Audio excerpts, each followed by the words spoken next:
In 1984, a 35-year-old engineer bought an entire bankrupt company for one single franc, less than the cost of a cup of coffee. Everyone thought he was insane.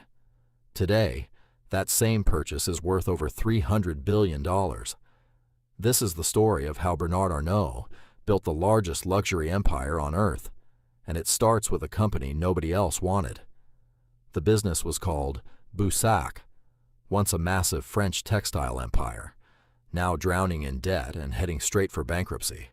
But buried inside it was one thing almost nobody was paying attention to: a fashion house called Christian Dior, still one of the most prestigious names in the world, just badly neglected.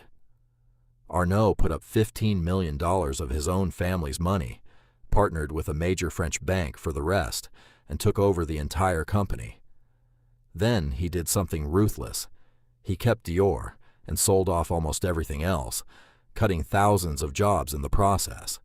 It earned him a nickname in the French press, one that would follow him for decades. But it also proved something that would define his entire career: buy a broken prestige brand, fix it properly, and watch it become worth 10 times more. And this was only the beginning of a pattern he would repeat again and again. Here's where it gets interesting. Just 3 years after the Dior deal, Arnault found himself in the middle of a completely different battle, a power struggle inside a newly formed company called LVMH, created from the merger of Louis Vuitton and Moët Hennessy. Most people expected the founding families to stay in control. Arnault had other plans. Through a series of aggressive stock moves, he outmaneuvered the original founders and seized control of the entire group, turning Christian Dior into the holding company that would run this new luxury giant. From here, Arnault's strategy became almost industrial in its precision. He wasn't buying brands because he loved fashion. He was buying undervalued names with powerful reputations and almost no real competition. Over the next decade, he acquired Givenchy, Celine, Fendi, and Sephora, then expanded into watches and jewelry with brands like Tag Heuer and Bulgari. Each brand kept its own creative identity, its own designers, its own story, but every single one answered to the same tight financial control from Paris. This wasn't the traditional European model, where one family ran one house and made every decision personally. Arnault treated each brand like an independent business with its own profit targets, while he controlled the money, the strategy, and the direction from the top.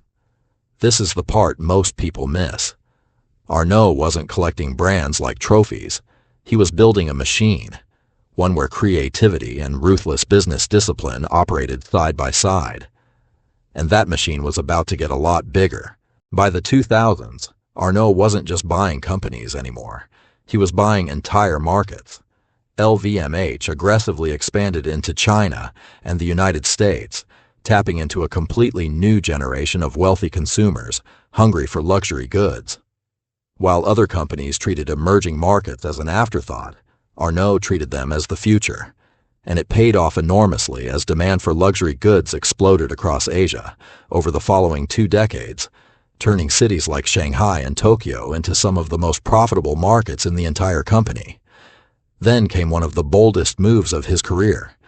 In 2017, after decades of complicated ownership structures, LVMH finally took full, complete control of Christian Dior itself, closing the loop on the very brand that started this entire empire 33 years earlier. But Arnault wasn't done making headlines. In 2021, LVMH acquired Tiffany Co for $16 billion, one of the largest deals in the history of the luxury industry, instantly adding one of the most iconic American jewelry brands to his portfolio, a brand recognized by nearly everyone in the United States. Today, LVMH controls around 75 brands across fashion, wine, spirits, cosmetics, watches, and jewelry, employing over 200,000 people across 6 continents, generating tens of billions of dollars in revenue every single year. Arnault's net worth has fluctuated around $200 billion, at times making him the richest man on the entire planet, ahead of names like Elon Musk and Jeff Bezos. a title he's held and lost multiple times over the past few years alone. But building an empire this large raises an obvious question, one that even Arnault himself hasn't fully answered yet. Here's the question everyone in the luxury world is quietly asking. Arnault has 5 children, Delphine, Antoine, Alexandre, Frédéric, and Jean, several of whom already hold major leadership positions across different LVMH brands, each one groomed for years inside the company, learning the business from the inside out before being handed real responsibility.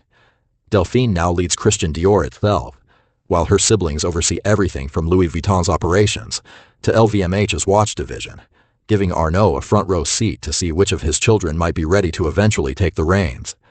In 2023, he restructured the company's ownership to lock in family control of LVMH for decades to come, securing majority ownership and the overwhelming majority of voting rights well into the future, a move designed to prevent any outside takeover long after he's gone, no matter how the leadership question eventually gets resolved.